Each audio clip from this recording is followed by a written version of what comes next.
이동형 뉴스 정면 승부. 이동형의 뉴스 정면 승부.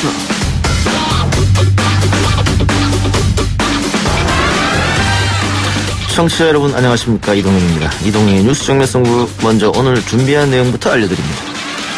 150여 분의 후보군을 대상으로 종합적이고 심층적인 난상 토론을 거쳐 오늘 5분의 비상대책위원장 최종 후보자를 압축 선정하였습니다. 김병준 국민대학교 명예교수, 김성원 국회의원, 박찬종 아세아 경제연구원 이사장, 이홍구 자유한국당 당무감사원장, 전희경 국회의원입니다.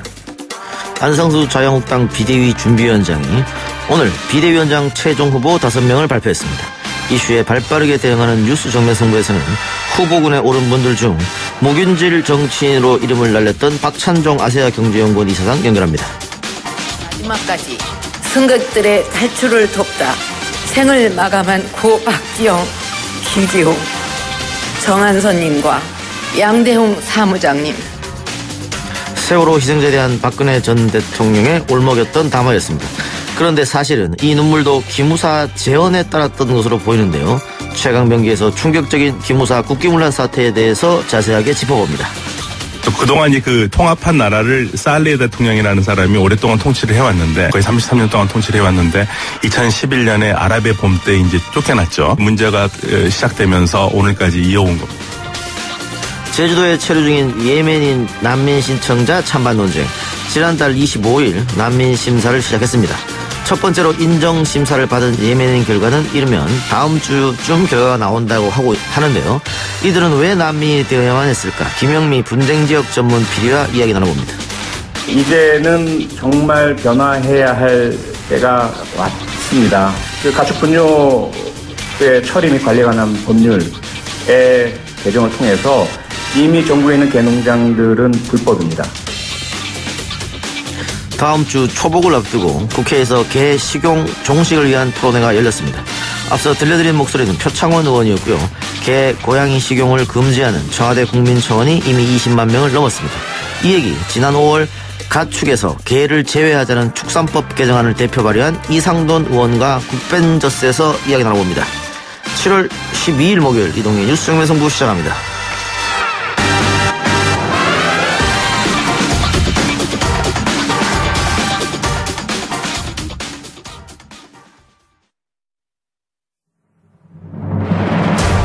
이 작가는 독하다. 이 작가는 거칠다. 이 작가는 솔직하다. 이 작가는 눈치가 없다. 그는 할 말은 한다. 할 말은 한다. 정치 오타쿠 이 작가의 독설. 뉴스 정면 승부.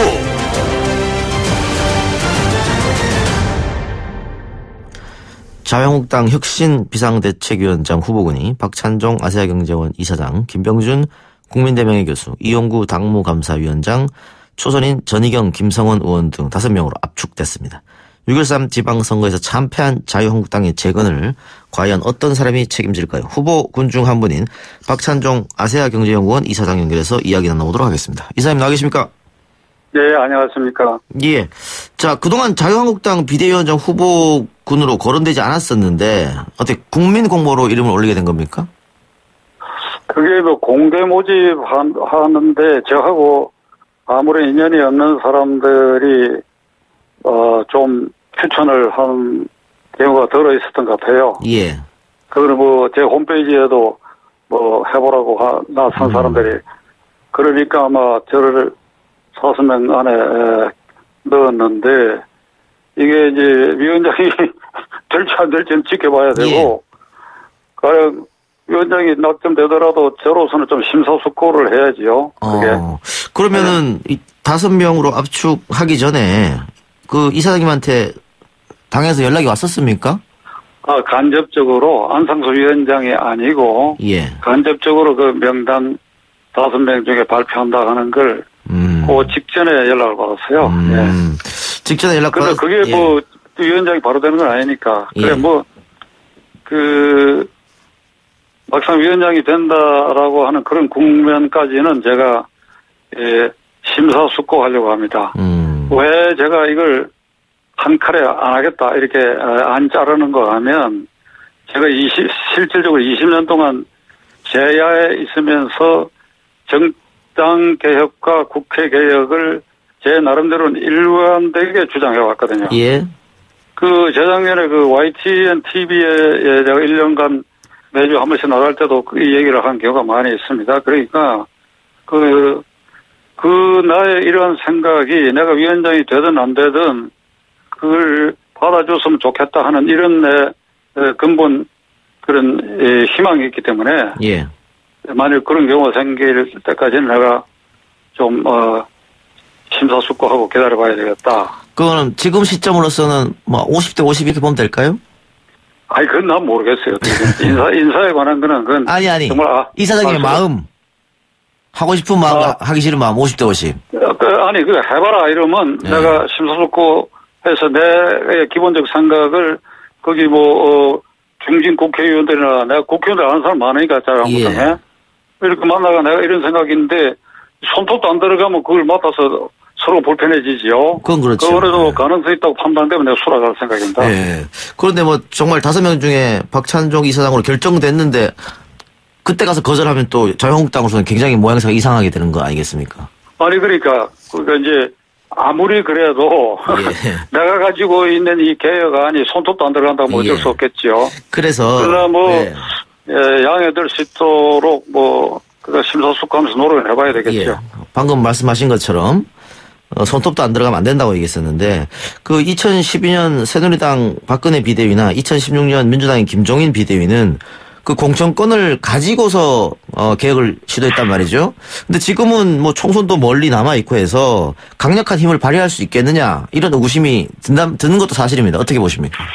제가 보기에 이건 좀 오해가 있는 것 같아요. 이번 비대위원장이 뭐 1년 10개월 뒤에 2020년에 국회의원 공천까지 갖는다 뭐 이런 얘기인데 그거는 내 기준으로 보면 그건 넌센스입니다. 비대위원장이 왜 공천을 갔습니까?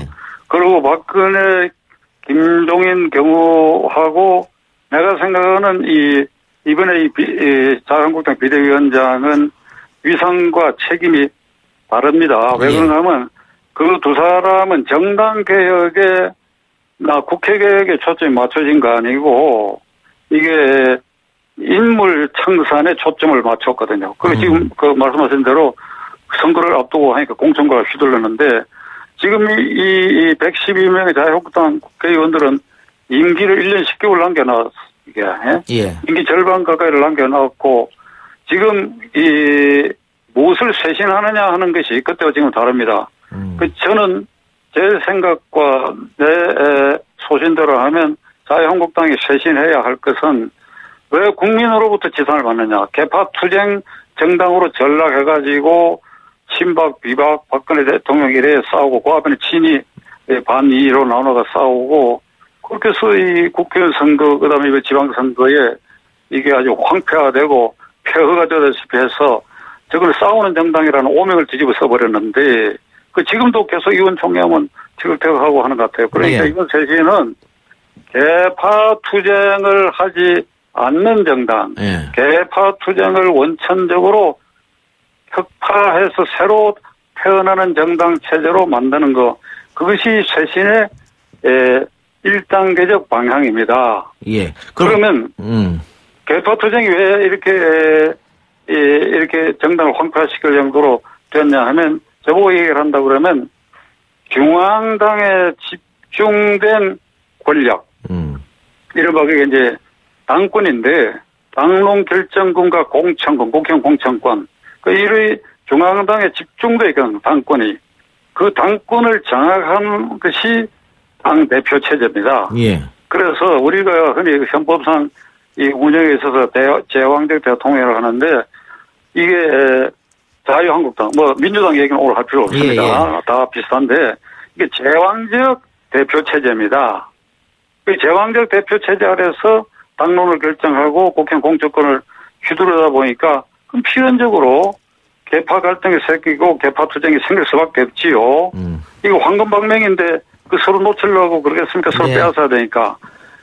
그렇게 해서 이 제왕적 대표 체제 때문에 결국 정당이 황폐화되고 그 다음에 이 현상은 헌법에 규정되는 정당 조항에 명백히 위배된다고 봅니다. 저는 현행 자유한국당의 이 당헌이 헌법 8조 위배된다고 보는 이유가 헌법 8조의 정당 조항은 짧게 말씀드리면 정당의 조직, 목적, 활동은 민주적이어야 하고 국민의 정치사를 수렴하는 필요한 조직이어야 되는데 잘 아시다시피 개파투쟁 조직으로 전환이 돼 헌법 위반이죠. 알겠습니다. 네. 그러면은 그래가지고 예. 아니 조금 더 이게 알아듣게 얘기해요. 그 다음에 대충 알아들은 것 이런 같은데. 정당에서 국회의원 공천권을 휘둘러가지고 국회의원을 정당 부속 후보로 만들어가지고 국회에 가서 싸우도록 해가지고 국회의원이 자율권 행사가 원천적으로 봉쇄되어 버렸단 말이죠. 예, 정리해 주세요. 국가의 이익을 우선하여 양심에 따라 직무를 행한다라고 하는 국회의원의 이 기본적 자율권이 훼손됐기 때문에 그러니까 이게 제왕적 대표 체제를 혁파하고 공천권을 지역에 철저하게 하방하는 그러한 쇄신이 아니면 이게 여유가 없다. 예, 알겠습니다. 그러면은 지금 이사장님이 이야기하는 그 자유한국당이 개혁해야 될 제일 큰 과제는 개파 청산 그리고 뭐 상향식 공천제도 뭐 이런 건데 이 비대위 체제가 끝이 나면은 뭐 자유한국당 또 당대표를 뽑을 거 아닙니까? 정당대를 할 때. 그러면은 당은 제가 생각하는 저에게 만약 이런 책임 맡게 된다면 이 물론 공론이니까 설득을 해가지고 이러한 제왕적 대표 체제를 깨는 당헌을 만들어서 전당대회 부의회가 통과시키면 이게 전당대회 대표 뽑는 것이 없어져 버리죠. 없어져 버리죠. 그러니까 제가 제안하는 거는 예. 한 번도 안 가본 길이 돼서 모두 허전할 겁니다. 예. 지금 당권 도전을 노리는 사람들이 많이 들어있잖아요. 예. 이 사람들의 경우에 내 방식대로 하면 허전해져 버립니다. 예, 그럼 그렇겠죠. 어찌 하느냐. 전부 국회에 가가지고 당권이가 개파 투쟁 과정을 통해서 국민의 지명도를 높이고 그리고 명성을 쌓아서 대통령도 되고 대통령 후보도 되고 서울시장 등 광역단체장 후보도 되는 시대는 끝장내자. 알겠습니다. 전부 국회에 가가지고 예. 국회의원으로서 명성을 쌓아가지고 거기에서 국민의 지지를 받아서 대통령도 되고 이런 시대로 만들자. 그것이 제가 생각하는 기본적인 이 정당 쇄신안입니다. 예, 그러니까 뭐 전당대회 전에 제도 계획을 해서 못을 받겠다 이런 뜻으로 이해하고요. 박근혜 정부 국정농단에 동조했다고 하는 사람들이 자유한국당 아직 핵심 인사로 남아 있는데 비대위원장이 혹시 되신다면 이 사람들에 대한 조치는 어떻게 할 겁니까? 이게 인적 청산 문제는 예. 제가 보기에 이 제왕적 대표 체제를 완전히 전환해가지고 예. 미국의 민주당이나 공화당식으로 중앙당에는 관리위원장만 두고 전국의 당원 관리와 정책 개발과 그다음에 공천권을 내려보냈기 때문에 그 현지에서 공천 분쟁에 있는 것에는 심판 기능만 갖고 당론 결정, 정책 결정이 모든 국회의원들에게 다 맡겨버리는 거예요. 예. 근데 만일 이런 식으로 한다면 국민들이 이 112명의 국회의원들이 집단적으로 자숙하고 반성하고 하는구나, 석고대죄하는구나 하는 걸 보여줄 것입니다. 그래서 그 다음에 그러나 이 책임 문제를 가려야 되는데 그거는 이제 공론에 붙여야 되고 그거는 어느 정도 어떤 범위에서 책임 물어야 할 것인가는 1차로 이 쇄신안이 통과되면 국민의 눈이 많이 달라지기 때문에 그 책임의 범위나 대상자도 좀 줄어들 가능성이 있는데 그거는 제가 보관이 있지만 오늘 YTN에 제가 아직 대표가 되기 전이니까 말하는 좀 상가해야 되겠습니다. 예, 만약에 비대위원장이 되면 그때 다시 한번 인터뷰에서 알려주시기 바랍니다. 그리고 한쪽에서는 자유한국당과 바른미래당 한 집에 있었던 사람들이니까 다시 보수 대통합해야 된다 이런 이야기도 있던데 그 부분에서는 어떤 생각이십니까? 이게 이제 시간이 짧아서 그런데 이게 지금 보수 진보로 우리가 나누고 있는 거 이거는 오용 잘못 사용되겠다. 보수 진보라는 개념이 잘못 사용되는 걸 남용하고 있다. 개혁적 보수는 뭐며 따뜻한 보수는 뭡니까? 보수면 보수지. 그리고 진보는 진보 세력이라고 민주자를 꼭 붙여요. 그러니까 이게 다 남용 오용된 겁니다. 예. 저보고 얘기하라 그러면 우리 헌법 질서를 지킬 만한 수준으로 이렇게 끌어올려 놓는 단계가 가면 이게 이제 우리가 이걸 지켜야 되겠구나. 그래서 정책의 완급을 두고 차이가 나면 그때 비로소 보수 진보 갈림길이 생기는데 지금 정당마저도 헌법 8조에 규정되어 있는 대로 운용을 못하면서 서로 삿대질을 하고 그럼 어느 게 보수라는 겁니까? 예. 이사람 저 20초밖에 안 남았습니다. 이 바른당하고 자유한국당은 제가 보기에 차이가 없어요. 차이를 발견할 수가 없다고 이게. 알겠습니다. 네네네. 무슨 뜻인지 충분히 이해했습니다. 이사람 나중에 시간을 좀 많이 할애할 테니까 그때 가서 이야기 좀 나누도록 하겠습니다. 제가 한 30분 정도 얘기합시다. 예, 그렇게 하겠습니다. 오늘은 여기까지만 듣겠습니다. 예. 지금까지 박찬종 아시아경제원 이사장이었습니다. 예. 저는 2부 최강병기 코너로 돌아옵니다.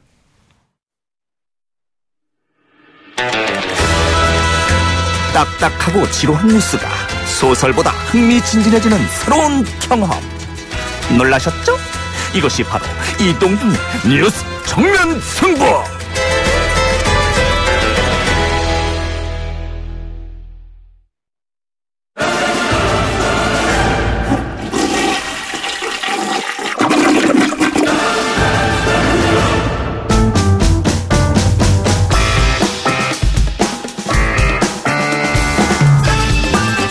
이후 최강병기 코너 시작합니다. 오늘은 조대진 변호사, 한국일보 박상준 기자 나왔습니다. 어서 오세요. 안녕하십니까. 조대진 변호사 일주일에 2번 출연하다가 한 번으로 바꾼다고 이제? 네. 재판이 많아져가지고. 재판이 많아가지고. 지금 본업에 충실해야 되기 때문에. 예. 사랑하는 의뢰인들을 위해서.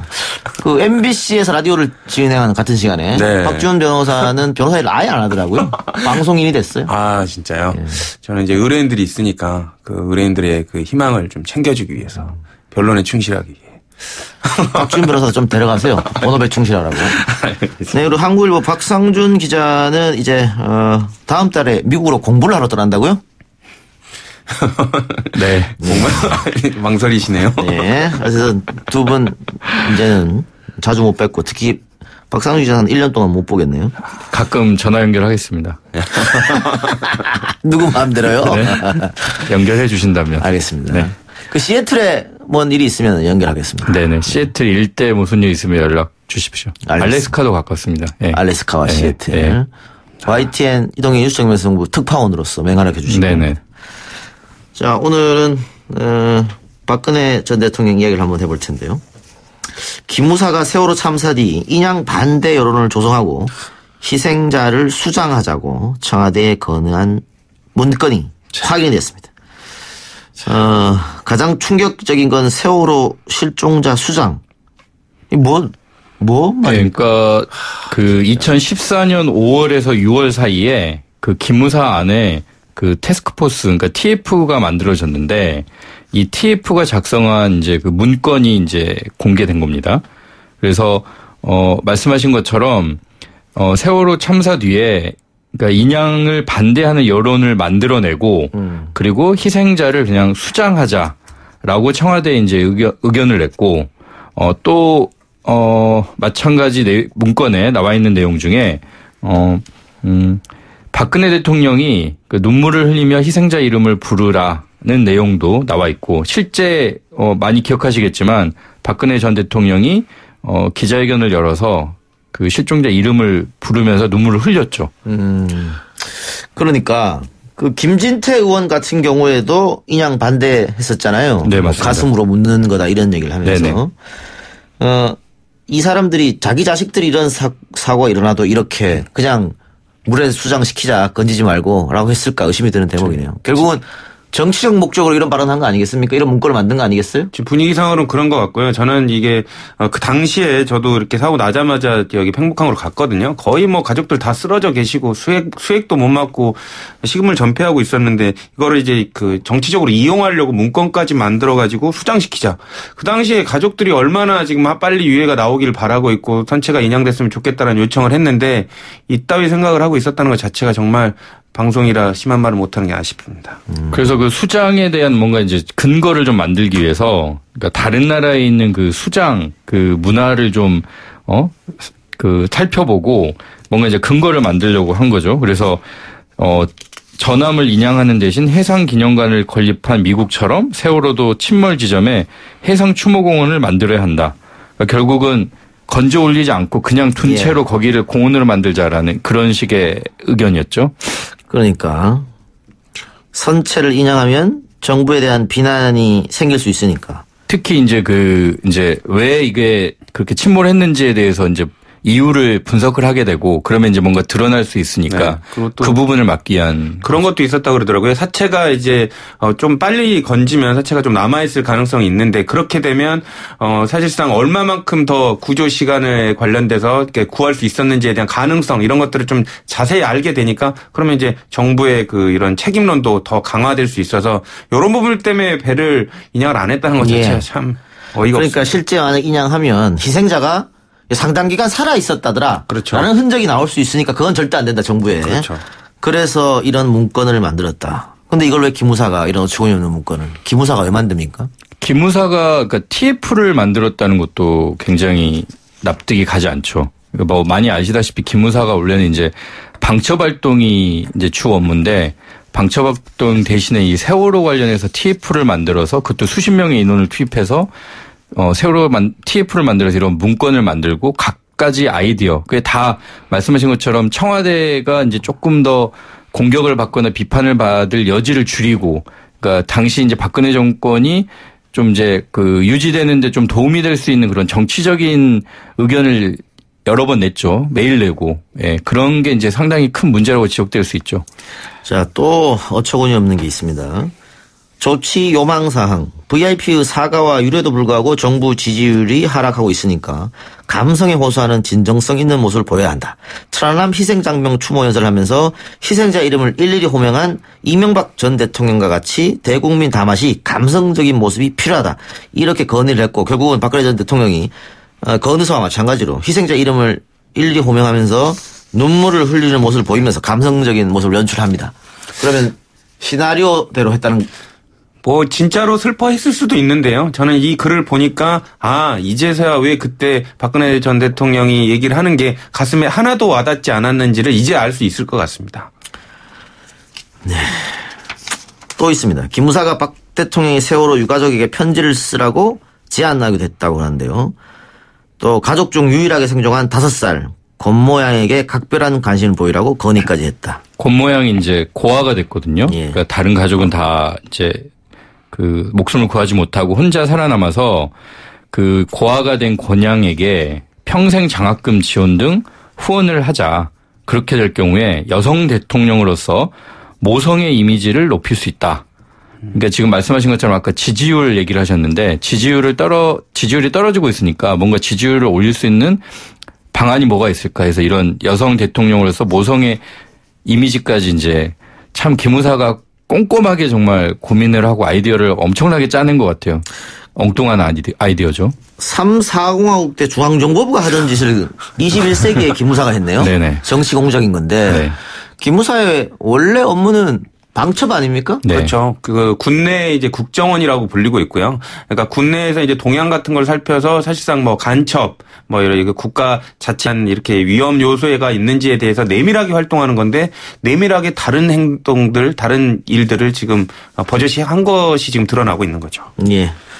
어쨌든 개헌 문건 작성과 민간인 사찰 문건 작성 이 두 가지는 반드시 수사가 또 조사가 필요하다 이렇게 보고요. 과연 어떤 사람이 지시했는지 이것도 밝혀낼 것 같다 이런 생각이 듭니다.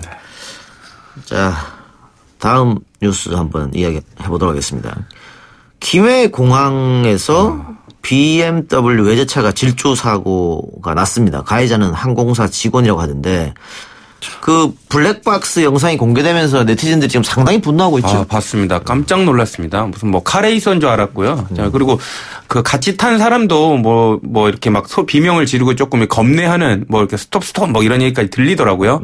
어쨌든 뭐 김해공항 가보신 분은 아시겠지만 공항 자체가 이렇게 김포공항이나 이런 것처럼 막 넓지 않습니다. 김포공항은 좀 일부 또 수리도 되고 길도 조금 넓혀진 부분이 있는데 김해공항 같은 경우는 아직도 조금 길이 좁거든요. 그리고 대부분 이렇게 보도에서 이렇게 짐을 내리고 타시는 분들이 많아서 되게 위험한데 그 도로를 뭐 카레이서처럼 달렸으니까 사고가 날 수밖에 없었던 거죠. 저는 처음에 급발진 사고인 줄 알았어요. 보고.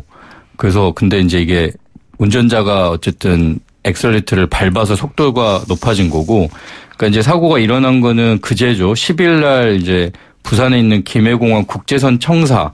뭐 아시다시피 공항이 보통 출발하는 지점은 2층이고 그렇죠. 도착하는 게 1층인데, 그러니까 1층에서 이렇게 2층으로 올라간 다음에 그 이제 속도를 굉장히 빨리 내죠. 그래서 말씀하신 것처럼 옆에 있는 동승자들도 되게 좀 당황해하는 기색이 있고. 근데 문제는 그 속도를 내는 차량이 하필 그 이제 손님 집 내려주던 택시 기사를 치게 되는 거죠. 택시 기사 김모 씨인데, 그래서 지금 김모 씨가 의식을 되찾지 못하고 있는 상태고요. 그러니까 100km 이상 달렸다고 하던데 그 사고가 났던 지역은 40km죠. 택시도 또 버스도 일반 승객들도 거기 차 많이 되는 장소거든요. 대고 집 내리고 뭐 또 발레 해주는 김포공항 같은 경우는 발레 해주면 또 발레 기사들한테 키 넘겨주고 하는 공간이기 때문에 사람이 굉장히 많이 오가는 길이죠, 그러니까. 사실. 그리고 이 사람들이 항공사 직원이었으면 알죠, 잘. 아는데 거기서 어떻게 그렇게 그러니까요. 오히려 이제 더 속도를 줄여야 될 판에 잘 알고 있는 사람이 달렸다는 것 자체가 이게 무슨 뭐 솔직히 이제 개인적인 생각이지만 또 다른 뭐 개인적인 성향이라든지 뭐 약물 뭐 이런 거에 대한 조사도 아마 좀 있어야 될 것 같긴 한데 저는 뭐 당연히 음주운전인 저도 줄 알았어요. 네. 안 그러면 저럴 수가 없다. 그런데 또 그 공개된 영상에 보면은 오, 역시 BM은 뭐 이런 얘기를 하고 100km 이상 달렸다니까 이게 말도 안 되는 건데 본인들은 그러면 무엇 때문에 이렇게 속도를 냈다고? 그 동승자가 이제 그 다른 공간에서 다른 장소에서 일정이 있는데 시간이 얼마 남지 않아서 그래서 빨리 이제 이동을 해야 되기 때문에 속도를 높일 수밖에 없었다라는 게 지금 운전자가 경찰 조사에서 진술한 내용이라고 해요. 그도 좀 이해가 잘 안 돼요. 그렇죠. 좀 일단 뭐 거짓말을 했는지 안 했는지는 조사를 통해서 밝혀져야겠지만 그 동승자 2명이 사고 직후에 바로 또 사라진 것도 되게 의문스럽거든요. 예. 그러니까 그런 부분들이 이제 법적으로 처벌받는 건 별개로 하더라도 이 운전을 처음에 하게 된 위험한 운전을 하게 된 그 동기하고도 관련이 있는지 좀 조사를 해봐야 될 것 같습니다. 그러니까 이제 경찰에서는 그 동승자들이 말씀하신 것처럼 동승자들이 도망갔다. 그래서 동승자들도 처벌을 받아야 된다라는 게 이제 지금 일부 네티즌들이 얘기하는 건데 일단 경찰에서는 그 CCTV를 확인해 봤더니 멀리 도망간 게 아니고 근처에 있는 벤치에 앉아 있었다. 그러니까 도망간 것까지는 아닌 것 같다는 게 현재까지 경찰의 지금 내용 얘기고. 근데 이제 말씀하신 것처럼 조사를 해봐야죠. 도대체 이 차 안에서 이 세 사람이 뭔 일이 있었는지는 정확하게 따져봐야 될 것 같아요. 알겠습니다. 그러면은 이 운전자는 어떤 처벌을 받게 되나요? 그러니까 뭐 여러 가지 그 법조에 이제 걸리게 되는 것 같은데요. 지금 뭐 예단할 수는 없지만 특정범죄 가중처벌법상 이제 법률상 도주, 그러니까 미조치하고 도주한 거, 그리고 도로교통법상의 사고 미조치도 되고요. 제 개인적으로 봤을 때는 저 정도 속도로 가면 누군가는 반드시 칠 거라는 미필적 고의가 있었던 걸로 봐서 뭐 이런 부분까지 조사가 된다면 뭐 살인의 고의도 있는 걸로 보입니다. 예. 자, 다음 이야기. 정의당 지지율이 상당히 올랐습니다. 민주당 지지율은 약간 내려갔고요. 이렇게 하면서 자유한국당과 정의당 지지율이 상당히 근접하게 됐거든요. 정의당 지지율이 이렇게 갑자기 상승하는 이유는 뭘까요? 뭐 여러 해석들이 나오고 있는데 제 개인적으로는 이제 선거가 끝났잖아요. 그 지방선거 6.13 지방선거 때까지는 어쨌든 지금 정부 여당을 좀 밀어줘야 된다. 그러니까 진보 성향의 이제 유권자들 사이에서 밀어줘야 된다 해서 이제 민주당한테 표를 몰아줬고 그런 선거 결과가 나왔고요. 그러니까 이제 선거가 끝났기 때문에 이제 진보 성향 유권자들 사이에서 좀 이제 부담이 좀 덜어진 거죠. 그래서 이제 뭐 정의당도 이번에 지방선거 통해서 나름 선전을 했다라는 평가도 있고 그래서 이제 정의당을 원래 지지했는데 그 6.13 지방선거 때는 민주당을 후보들 찍었던 유권자들이 정의당에 돌아간 측면도 이제 다시 지지로 돌아선 측면도 있는 것 같고요. 또 하나는 이제 공교롭게 시기가 뭐 많이 얘기 나왔지만 경제 부분에 있어서 지금 정부나 여당이 뚜렷한 성과를 내지 못하고 있고 거기에 대해서 이제 부정적인 여론이 있으니까 이제 뭐 실망한 유권자들이 정의당한테 또 돌아선 측면도 있는 것 같고요. 예. 어떤 분들은 지금 정의당 지지율이 많이 오르는 것은 결국은 그렇죠. 일시적인 것이다. 또 선거나 이렇게 앞두고 하면 또 내려갈 것이다. 이런 얘기도 하던데 어떻게 보세요? 뭐 일부에서는 뭐 그렇게 보는 시각도 있습니다. 워낙 지금 자유한국당 제1야당이 제대로 된 모습을 못 보이기 때문에 중도가 갈 곳을 찾지 못하다가 이제 정의당으로 가고 있는 거 아니냐 이런 생각도 있는데요.